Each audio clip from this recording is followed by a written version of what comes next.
Welcome to Samba Samba. Enjoy the video. You start by making sure the HP laptop is awake and you're signed in. That prevents interruptions. Once done, check any physical wireless toggle or the keyboard airplane icon using FN plus the function key. If it's off, toggle it now. Next, press the Start button, type Settings, and hit Enter to open Windows Settings. You do this because the Settings app centralizes network controls and will lead you directly to the airplane mode option without digging through control panels. After Settings opens, click Network and Internet to display status and options. This is where airplane mode lives. Scroll to airplane mode and look at the toggle. If it reads off, wireless should be active. If on, click to disable it. You check status lights or the Wi-Fi icon to confirm connectivity returns.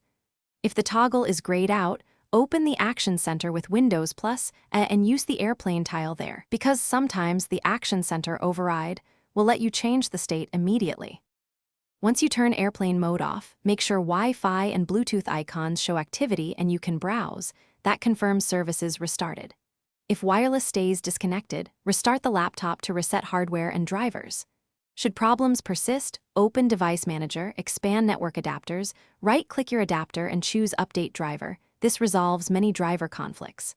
One key troubleshooting tip: if updating fails, right-click the adapter, uninstall device, then reboot so Windows reinstalls the correct driver automatically. Thanks for watching. Consider subscribing if we helped you.